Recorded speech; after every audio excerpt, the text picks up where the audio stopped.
건강이 좀 안 좋으셨다고. 예. 저도 잘 몰랐는데. 예.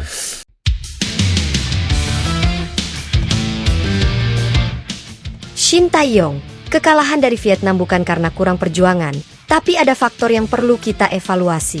Jakarta, 30 Juli 2025, kegagalan timnas Indonesia U23 dalam final Piala AFF U23 melawan Vietnam, kalah 0-1 pada 29 Juli di GBK Jakarta, menyisakan banyak pertanyaan. Salah satu sosok yang muncul memberi analisis mendalam adalah Shin Tae-yong, mantan pelatih timnas yang kini tak lagi terikat federasi. Dalam pernyataan eksklusifnya, Shin menyampaikan pandangannya soal performa tim muda Garuda, aspek teknik, dan juga pelajaran besar yang harus diambil bagi masa depan sepak bola nasional. 인도네시아에서 마지막 2차 월드컵 최종 예선전을 치룰 때 예. 기침 감기를 되게 많이 해서 네. 현지 병원에서 뭐 엑스레이나 네. 모든 검사를 다 했는데 그때는 뭐 전혀 이상이 없어서 네. 큰 문제 없이 대회를 치르고 네. 귀국했는데 몸에 열이 많이 나고 해서 병원 가서 보니까 Evaluasi kekuatan Indonesia. Secara mental mereka sudah mampu. Shin memuji mental pemain muda yang berjuang habis-habisan di partai final. Ia mengakui bahwa secara semangat, tim U23 sudah menunjukkan kemajuan signifikan dari turnamen-turnamen sebelumnya. Namun, beliau menyoroti bahwa aspek eksekusi di lini depan masih kurang mematikan. Indonesia tak mampu mencetak gol sepanjang 90 menit dan extra time. Saya melihat anak-anak Indonesia sudah punya energi yang baik. Mereka tidak takut bermain menghadap tekanan besar tribun sendiri. Namun kualitas penyelesaian akhir belum menemukan sentuhan teknis yang dibutuhkan untuk mencetak gol di laga seberat ini. Kurangnya preparasi adaptasi lapangan dan cuaca. Dari pengalamannya mengantar Indonesia bermain di Vietnam sebelumnya, Shin menyoroti kondisi lapangan dan iklim yang berbeda di GBK sebagai faktor teknis yang memengaruhi permainan. Saya pernah menyampaikan bahwa kualitas rumput dan suhu udara bisa memengaruhi ritme permainan. Ketika tim lebih banyak dituntut pressing dan distribusi bola cepat, kondisi fisik ideal sangat krusial. Dalam beberapa sesi latihan saya lihat pemain melakukan banyak sprint di tengah panas tanpa adaptasi penuh. Taktik Vietnam yang detail dan terukur. Shin menilai kemenangan Vietnam bukan kebetulan. Ia mengamati bagaimana pelatih mereka bekerja pakai analisis video lengkap, taktik pressing di area yang tepat, dan transisi bola yang efisien. Gol tunggal dari Nguyen Chong PHNG, menurutnya, adalah buah ketenangan dan kesiapan taktikal semacam itu. Vietnam menang 1-0 karena mereka memaksa pace Indonesia berubah. Begitu Indonesia kehilangan bola, Vietnam melakukan pressing agresif dan mencuri peluang dari situasi break cepat. Itulah perbedaan strategi. Taktikal adalah pembeda, evaluasi penyerang lini tengah. Menurut Shin, dari posisi pelatih, satu kesalahan besar adalah minimnya rotasi penyerang efektif. Tim banyak bermain dalam tempo tinggi tanpa variasi serangan, dan lini tengah gagal menghubungkan pressing ke area final third secara produktif. Fakta ini membuat Indonesia kesulitan membuka pertahanan rapi Vietnam.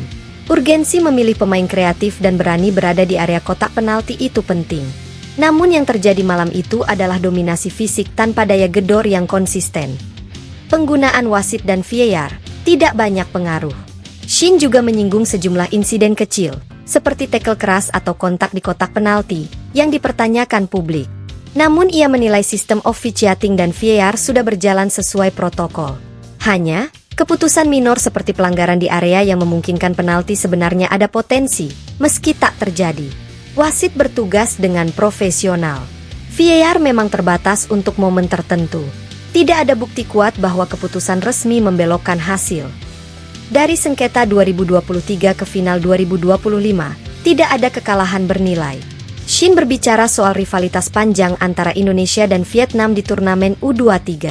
Kekalahan mereka di final Thailand 2023, yang juga terjadi lewat adu penalti, lalu jadi pengalaman pahit. Namun kali ini, beliau mengatakan bahwa kekalahan 1-0 bukan akhir dari semuanya. Kekalahan harusnya jadi momentum evaluasi, bukan kata penutup. Kami lebih baik kalah karena strategi buruk daripada karena mental runtuh. Nasihat bagi PSSI, regenerasi ke depan.